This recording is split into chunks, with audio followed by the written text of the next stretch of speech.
Incidente del viaje a Deltopia. Era el tipo de viaje del que todos hablaban durante años. Una experiencia caótica e inolvidable. Un fin de semana único en Deltopia, en Santa Bárbara. Si vivías en California, lo habías oído, habías visto las fotos, habías escuchado las historias.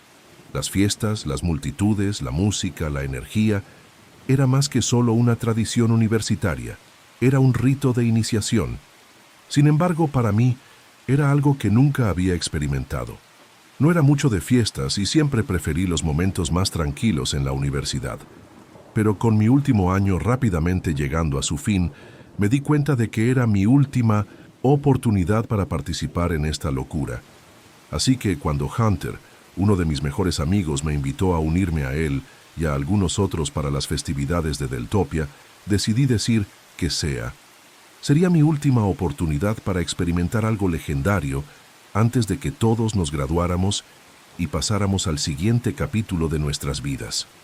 Poco sabía yo que lo que comenzó como una aventura emocionante se convertiría en uno de los fines de semana más aterradores y extraños que jamás experimentaría. Hunter, Damon, Benjamin, Arman y yo nos amontonamos en el coche de Hunter. Estaba apretado. Ninguno de nosotros medía menos de 6 pies. Y el largo viaje hasta Santa Bárbara no era cómodo, pero la energía era palpable. Bromábamos, poníamos música e intercambiábamos historias de nuestra vida universitaria. Cuanto más nos acercábamos a Isavista, más emocionados nos poníamos. Nos dirigíamos a uno de los eventos más anticipados del año y no podía evitar la emoción que parecía pulsar en nuestro grupo. Llegamos a Isavista alrededor de la tarde, el día antes de los principales eventos. Las calles estaban llenas de gente, la atmósfera eléctrica con anticipación. Todos parecían estar de buen humor y la energía era contagiosa. Lo primero que nos dimos cuenta, sin embargo, fue que encontrar estacionamiento no iba a ser tan fácil como pensábamos. Pasamos casi una hora dando vueltas, tratando de encontrar un lugar. Deltopia no era solo una fiesta, era el evento del año, y cada centímetro de la ciudad estaba lleno. Justo cuando estábamos a punto de rendirnos, Hunter hizo lo que mejor hacía. Usó su encanto con una chica de la hermandad que, después de una breve conversación, accedió a dejarnos estacionar en su lugar designado. Todos nos reímos en incredulidad, pero estábamos demasiado aliviados para preocuparnos. Fue una pequeña victoria, pero sentíamos que habíamos ganado nuestro lugar en la locura de Deltopia. La hermana de Hunter, una estudiante de tercer año en UCSB, amablemente nos ofreció un lugar para dormir esa noche. Vivía en un pequeño apartamento cerca del campus, y con el caos de Deltopia, tener un lugar para dormir era casi como un boleto dorado. Era un poco Ratchet, durmiendo en el suelo, pero sinceramente a nadie le importaba. Estábamos aquí, por el caos, y las opciones de dormir eran lo menos importante. Ella y sus compañeras de cuarto ya estaban en pleno modo fiesta cuando llegamos. El apartamento estaba lleno de energía, mientras la música sonaba a todo volumen y todos preparaban para el día siguiente. Nos unimos, sintiendo la emoción crecer con cada minuto que pasaba. Aunque las festividades de Deltopia no comenzarían oficialmente hasta la mañana siguiente, pensamos que sería bueno empezar temprano. Todos estábamos en el estado de ánimo para soltarnos. Sin embargo, había algo que pronto alteraría nuestros planes. El amigo de Hunter, Amir, no era realmente un amigo mío. Era más bien un conocido. Tenía una manera de estar en círculos sociales sin realmente pertenecer a ninguno de ellos. Era ruidoso, buscaba atención y hacía que todo girara en torno a él. No era malicioso, pero definitivamente era molesto, y tenía la tendencia de invadir el espacio de las personas de una manera que hacía que los demás se sintieran incómodos. Cuanto más pensaba en ello, más me daba cuenta de que la presencia de Amir nunca había sido bien recibida. Pero para Hunter era diferente. Lo conocía desde hacía mucho tiempo, y aunque nunca se llevaba muy bien con él, siempre sentía lástima al rechazarlo. Amir había estado rondando durante semanas antes del viaje, y en algún momento mencionó que también asistiría a Deltopia. Nunca hubo una conversación real sobre dónde se quedaría, y nadie esperaba que se uniera a nosotros. No formaba parte del plan, pero de alguna manera aquí estaba. La primera señal de que las cosas iban a ir mal ocurrió cuando decidimos ir a la tienda de licores para comprar algunas cosas para esa noche. Al salir del apartamento, ahí estaba, de 1900, pie en la acera, con las manos metidas en los bolsillos, pareciendo que nos había estado esperando todo el tiempo. Nadie dijo nada. Simplemente seguimos caminando, esperando que se diera cuenta y se fuera. Pero no. Amir casualmente se unió a nosotros como si hubiera sido parte del grupo todo el tiempo. ¿Por qué están tan sorprendidos de verme?, preguntó, con su tono lleno de diversión inconsciente. Todos intercambiamos miradas incómodas, sin saber qué responder. Por supuesto, estábamos sorprendidos de verlo. No habíamos planeado encontrarnos con Amir, mucho menos pasar el rato con él. Todos estábamos solo tratando de disfrutar la noche sin drama. Pero Amir no entendía la indirecta.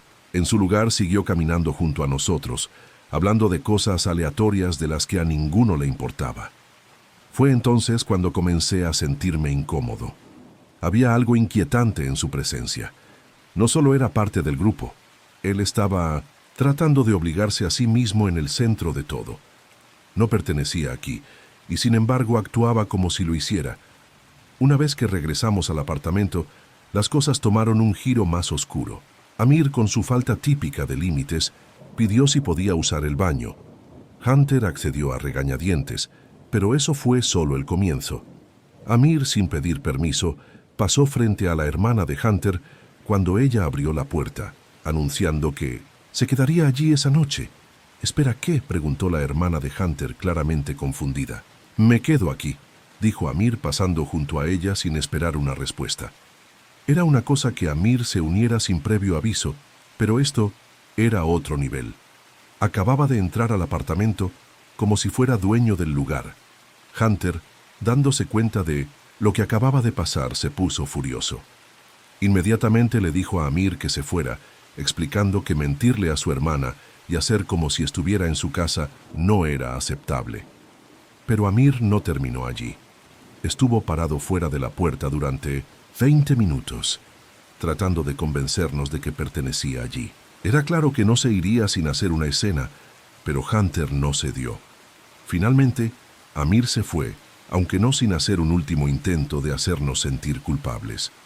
Todos suspiramos aliviados, esperando que eso fuera todo. Pero no lo fue. Esa noche, mientras nos acomodábamos con las bebidas, nos dimos cuenta de que algo no estaba bien. Hunter había estado compartiendo su ubicación de iPhone con Amir, y nos dimos cuenta de que Amir había usado esa información para rastrearnos hasta el apartamento. Nos había estado siguiendo, observándonos desde la distancia, y fue entonces cuando las cosas empezaron a ponerse serias.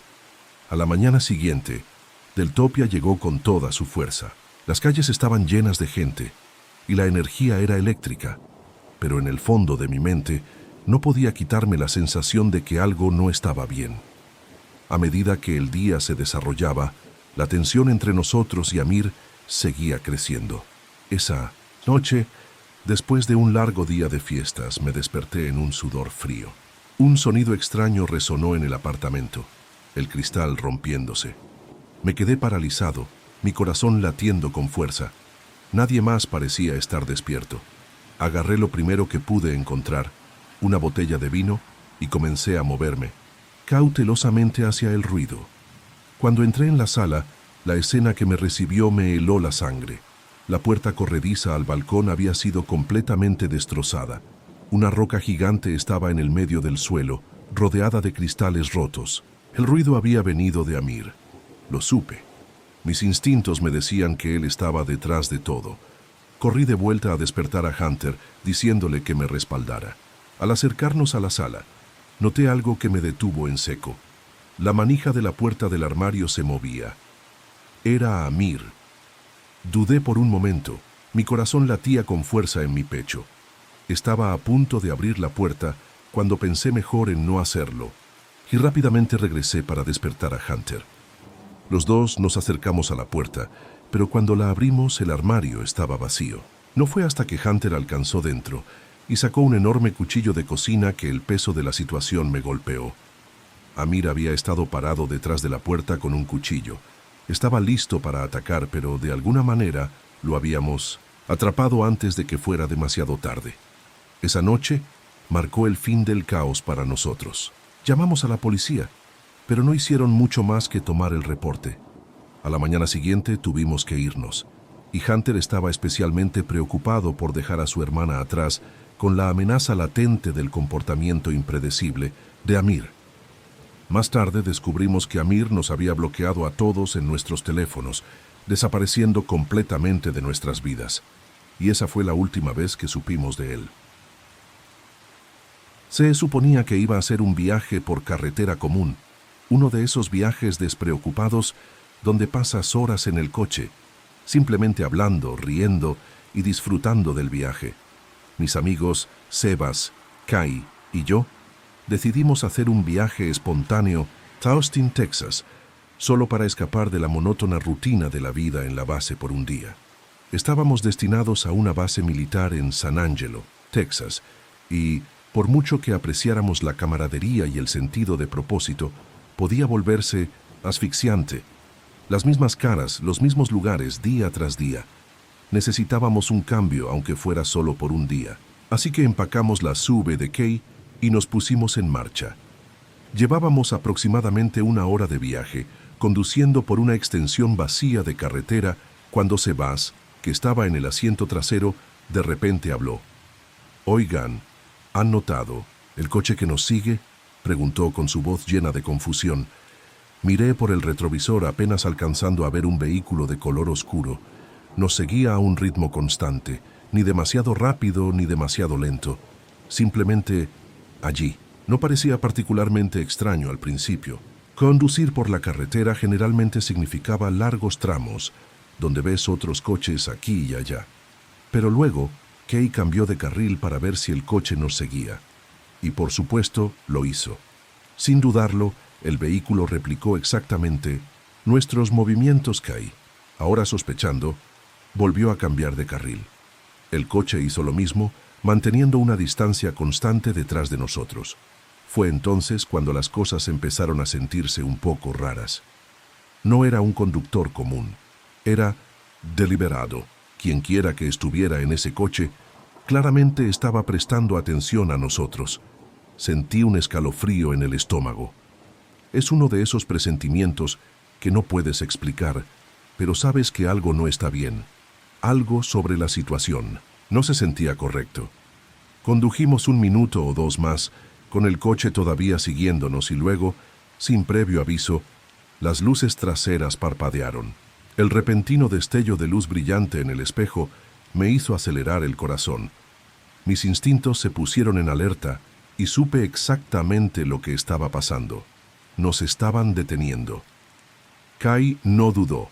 De inmediato giró la SUV hacia el arcén de Miremesa, la carretera, con las manos firmemente sujetando el volante. Al detenerse todos nos miramos nerviosos. El coche detrás de nosotros también se detuvo en el arcén, estacionándose a unos metros de nosotros. Observé cómo un hombre salió del vehículo. No llevaba el uniforme habitual que esperarías de un policía. En cambio, llevaba un equipo táctico negro, su rostro parcialmente cubierto por unas gafas de sol oscuras. El hombre no tenía una placa visible y no había ningún emblema de policía en su vehículo. De hecho, su coche no parecía un coche de policía en absoluto. Era solo un sedán común, sin distintivos. «Algo está raro con este tipo», murmuré entre dientes. Sebas, sentado detrás de mí, parecía estar pensando lo mismo. «Eso no es un policía, ¿verdad?». El hombre se acercó al lado del conductor de la SUV, pero en lugar de hacer lo que haría cualquier oficial regular, presentarse, pedir la licencia y el registro, simplemente se quedó allí, de pie detrás del coche, mirándonos detenidamente. Fue inquietante, por decir lo menos. Finalmente caminó hasta la ventana de Kay, que ya había bajado. Su expresión era seria, y sus ojos recorrían el interior del vehículo como si estuviera inspeccionándonos para algo. No dijo nada al principio, solo se quedó allí, observando. «¿Hay algún problema, oficial?», preguntó Kay con voz firme pero con un tono de incertidumbre. El hombre no respondió de inmediato. Simplemente nos miró durante lo que pareció una eternidad. Luego, sin explicación alguna, habló. «Necesito su licencia y registro», exigió con tono plano y robótico. Kai le entregó los documentos, pero algo estaba mal. La forma en que actuaba no era correcta. No intentaba explicar por qué nos habían detenido ni daba la típica vibra de «estoy aquí para proteger y servir». En cambio, parecía estar escrutando todo lo que había sobre nosotros, desde las pegatinas en el parachoques hasta las cosas que habíamos empacado en la parte trasera. No era normal. Sebas, que había estado observando en silencio la situación, se inclinó hacia mí y susurró: «Este tipo no parece un policía. No está actuando como uno». Estuve de acuerdo. Había algo extraño en toda la interacción, pero no podíamos identificar qué. La pegatina militar de Kei era claramente visible en la parte trasera de su coche, y el oficial pareció notarlo. Su expresión se endureció cuando la vio, como si el descubrimiento de su afiliación militar hubiera cambiado de alguna manera la atmósfera. «¿Su padre está en el ejército?», preguntó el hombre de repente, mirando la parte trasera de la Subont Kei. Tomada por sorpresa, levantó una ceja. «No, y yo estoy en el ejército». Observé al oficial de cerca y pude ver que algo había cambiado en su actitud. Su lenguaje corporal se tensó y miró nerviosamente a sus compañeros, que seguían parados cerca de la parte trasera del vehículo. Parecían observándonos más de cerca, como si esperaran algo. Por un momento, hubo un silencio extraño. Luego, el oficial, con la voz ahora menos autoritaria, dijo: «Está bien, pueden irse, solo conduzcan más despacio la próxima vez». Con eso, le devolvió los documentos a Kei y se dio la vuelta para caminar de regreso a su vehículo. No explicó lo que había sucedido, ni nos dio una razón legítima para la detención. Fue como si hubiera estado jugando con nosotros todo el tiempo, y ahora que descubría que éramos militares, ya no tenía nada más que hacer. Kai no dijo una palabra. Simplemente arrancó el coche y se alejó, aún visiblemente alterada por el encuentro. No. Hablamos mucho durante el resto del viaje a Austin. Estábamos demasiado perturbados por lo que acababa de pasar. Todo había sido extraño.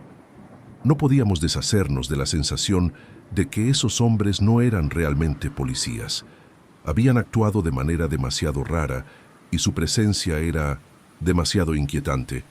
No estaban allí para protegernos, estaban allí para observarnos, tal vez incluso para intimidarnos. A medida que continuábamos el viaje, todo el encuentro empezó a desvanecerse de nuestras mentes, sepultado bajo la emoción de llegar a nuestro destino. Austin fue increíble. Nos divertimos muchísimo mientras estuvimos allí, y cuando regresamos a la base, ya casi habíamos olvidado la extraña detención en la carretera. Eso fue hasta aproximadamente una semana después. Estaba sentado en la sala recreativa, viendo las noticias locales con Sebas, cuando una historia apareció que hizo que mi sangre se helara. Era un reporte sobre un hombre y una mujer encontrados muertos en una zanja justo fuera de San Angelo.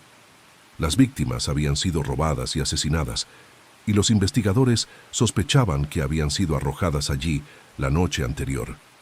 Pero no, fue la identidad de las víctimas lo que me paralizó. Fue el vehículo encontrado cerca de la escena, un Tahoe negro. La policía había confirmado que había sido reportado como robado meses antes y estaba vinculado al caso. A medida que la historia se desarrollaba, se hacía claro que el mismo vehículo que habíamos visto estacionado al lado de la carretera estaba involucrado. Nuestro misterioso policía encubierto había estado conduciendo un vehículo robado, y él y sus cómplices lo habían estado usando para realizar sus operaciones turbas. Inmediatamente llamamos a la policía, explicando lo que había sucedido. En ese momento, no nos habíamos dado cuenta de lo serio que era todo. El encuentro había sido tan surrealista, tan extraño, que no habíamos conectado los puntos. Pero ahora, todo se estaba uniendo. Estábamos temblando. Nos habían apuntado ese día. Habían estado esos hombres tratando de involucrarnos en algo más grande de lo que imaginábamos. Era difícil decirlo, pero lo que sí sabíamos era que habíamos escapado por poco de una situación que podría haber sido mucho peor. Después del incidente, la vida volvió a la normalidad, pero esa sensación de inquietud nunca nos dejó completamente. Habíamos tenido suerte, y la realización de que algo mucho más oscuro podría haber sucedido dejó una huella imborrable en nuestras mentes. Ya no tuvimos más encuentros con esos hombres, y no pasó nada más con la situación. Pero cada vez que pasaba por esa carretera, no podía evitar la sensación de que habíamos estado mucho más cerca de algo mucho más siniestro de lo que jamás pudimos haber imaginado. El robo y el robo de identidad. Era un día como cualquier otro, o al menos eso pensaba yo. La vida se había estabilizado después del caos de Deltopia. Estaba de vuelta en la base, trabajando largas horas y enfrentando los altibajos habituales de la vida militar. Mis amigos y yo habíamos regresado de nuestra salvaje aventura de fin de semana en Santa Bárbara, y la realidad de nuestras responsabilidades rápidamente se hizo presente. Pero había algo que seguía mordiéndome por dentro, la sensación de que algo no estaba bien, algo que había estado presente en el fondo. Debería haber confiado en mi intuición. Algo no estaba bien. Todo comenzó en un viaje por carretera en solitario. Había planeado el viaje para visitar a mis padres en Fort Worth, Texas, una ciudad que no había visto en años. Había estado fuera tanto tiempo, y era hora de regresar. Aunque fuera por un corto tiempo, quería reconectar, verlos y tomarme un descanso de la vida militar. Así que empaqué mis cosas y me puse en marcha, sabiendo que sería un largo viaje, pero nada que no hubiera hecho antes. El viaje por los tramos vacíos de la carretera se sentía liberador. El aire estaba fresco y la carretera abierta se extendía frente a mí como una cinta interminable. Estaba solo con mis pensamientos. El zumbido del motor era el único sonido que llenaba el espacio a mi alrededor. Traté de mantenerme concentrado en la carretera, pero con el tiempo empecé a notar algo extraño. Mi coche, un confiable sedán viejo, comenzó a fallar y a temblar de una manera inquietante. Al principio traté de ignorarlo, convenciéndome de que no era nada, un pequeño problema del motor. Pero seguía ocurriendo, y antes de mucho tiempo, pude sentir que el coche luchaba por mantenerse en curso. No pasó mucho antes de que no tuviera otra opción que detenerme en el costado de la carretera. Ahí estaba yo, solo en medio de la nada, sin idea de qué estaba mal con mi coche. Era una sensación frustrante, impotente, expuesta. Salí y levanté el capó, ojeando como si supiera lo que hacía. En realidad, no tenía ni idea. Solo quería verme ocupado hasta que pudiera averiguar qué hacer. Había oído hablar de asistencia en carretera, pero no tenía una suscripción a PTW1A. Eso significaba pagar mucho dinero por lo que podría ser una simple reparación, y no estaba de humor para eso. Fue entonces cuando escuché el sonido de un coche acercándose. No era raro ver otros coches en la carretera, pero algo sobre este vehículo llamó mi atención. Una camioneta blanca se acercó a mí, su motor rugiendo a medida que desaceleraba hasta detenerse. Mi primer instinto fue sentirme un poco incómodo, pero rápidamente lo descarté. Tal vez estaba siendo paranoico. El coche se detuvo y el conductor, un hombre de unos 30 y tantos años con cabello rizado y una larga barba desaliñada, salió del vehículo. No parecía alguien especial. De hecho, parecía el tipo de persona que podrías ver trabajando en un sitio de construcción. Pero algo en la forma en que se acercó a mí me hizo dudar. Era como si ya supiera que necesitaba ayuda, aunque no había dicho ni una palabra. ¿Necesitas ayuda con eso?, preguntó con su voz profunda y firme. Asentí, un poco aliviado pero cauteloso. Sí, mi coche está fallando. No estoy seguro de qué está pasando. No perdió el tiempo. El hombre, sin preguntar, caminó directamente hacia mi coche y comenzó a inspeccionar el motor. Yo me quedé allí sin saber qué hacer. Parecía raro que tomara el control tan rápido, pero pensé que tal vez estaba sobrepensando las cosas. Tenía el aspecto de alguien que sabía lo que hacía con un coche y no estaba en posición de rechazar ayuda. Soy mecánico, dijo, como si fuera lo más normal del mundo. Voy a echar un vistazo. Me aparté, observándolo mientras manipulaba el motor. Se movía rápidamente, tirando de cables y piezas, murmurando para sí mismo. Había una calma extraña en él, como si lo hubiera hecho 1000 veces antes. No estaba seguro de si debía confiar en él, pero no tenía muchas opciones. Unos minutos después de su inspección, dio un paso atrás y suspiró. Este coche tiene un problema serio. Vas a necesitar un medidor de compresión para saber exactamente qué está mal. No tenía idea de qué era un medidor de compresión, pero estaba dispuesto a seguirle la corriente. Miró hacia su camioneta y dijo: «Tengo uno en la parte trasera de mi camioneta. Mi amigo también es mecánico. Puedo llamarlo y él lo traerá». Fue entonces cuando empecé a sentirme incómodo. Algo sobre toda la interacción me parecía extraña. ¿Pero qué podía hacer? No estaba exactamente en posición de discutir. «Está bien, seguro», dije, tratando de mantener las cosas calmadas. Sacó su teléfono, aparentemente para llamar a su amigo, pero luego dudó. Su rostro se tensó por un momento, antes de meter su teléfono de nuevo en su bolsillo. «El teléfono está muerto», dijo. «¿Puedo usar el tuyo para hacer la llamada?» No pensé mucho en ello. Parecía una solicitud simple, y mi teléfono estaba en mi bolsillo. Lo saqué y se lo entregué, sin considerar la posibilidad de que esto podría ir mal. Tan pronto como tomó el teléfono de mis manos, sentí un cambio en el aire. No marcó nada de inmediato. En su lugar, metió la mano en su chaqueta con la otra mano y sacó una pistola. Mi corazón se detuvo. Sucedió tan rápido que apenas tuve tiempo de procesar lo que estaba pasando. «Siéntate», dijo con voz plana y calmada. «No hagas nada, estúpido». Su voz no temblaba. Estaba práctica, controlada. Ya lo había hecho antes. Mi mente corría, pero mi cuerpo se congeló. Registró mis bolsillos, tomando mi billetera, mis llaves y la pequeña mochila que tenía en el asiento del pasajero. Luego tomó mi teléfono y exigió la contraseña. No hubo discusión. Sabía que era mejor no luchar.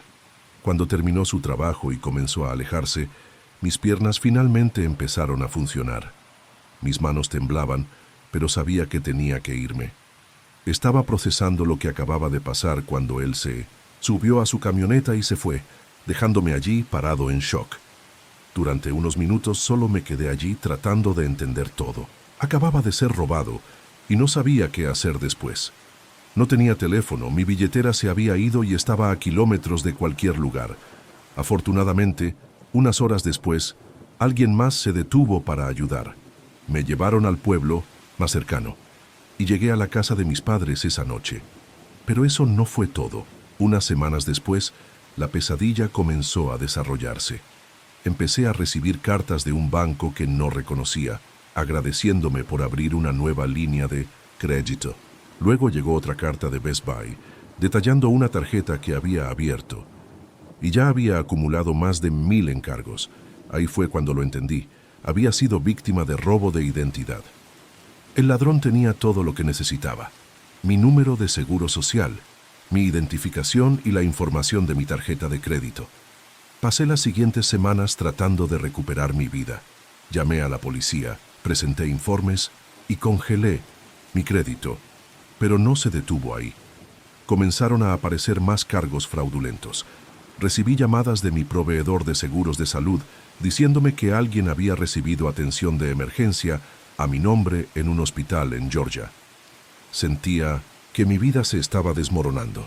El ladrón había usado mi identidad para hacer lo que quisiera, y parecía que no había fin a la vista. Pero no iba a dejar que se saliera con la suya. Me obsesioné. Configuré alertas de Google para mi nombre, monitoreé constantemente mi informe de crédito y recorrí foros en línea en busca de cualquier mención de mi información robada. Luego, un día, me encontré con un anuncio en Craigslist para herramientas eléctricas usadas. La descripción coincidía con algunas de las cosas que se habían cargado a mi tarjeta de crédito. Respondí al anuncio y concerté una reunión con el vendedor. Sabía que era arriesgado, pero no me importaba. Necesitaba respuestas. La reunión estaba programada para el día siguiente. No quería ir solo, así que contacté a la policía en Jackson, Tennessee, y accedieron a ayudarme. Cuando conocí al hombre en el lugar, la policía ya estaba cerca, esperando que hiciera un movimiento. Cuando el hombre vio los coches patrulleros, entró en pánico, aceleró y se escapó. La persecución fue corta y perdió el control del vehículo estrellándose en una zanja. Cuando lo arrestaron, se rindió inmediatamente. Confesó todo, implicando a sus amigos en el proceso. La policía pudo recuperar los artículos robados y arrestar a los tres. Fue el tipo de cierre que nunca pensé que tendría. Nunca supe exactamente por qué me eligieron. Pero al final, aprendí, de la manera difícil, que nada es como parece, y que incluso en los momentos más mundanos, el peligro puede acechar justo a la vuelta de la esquina.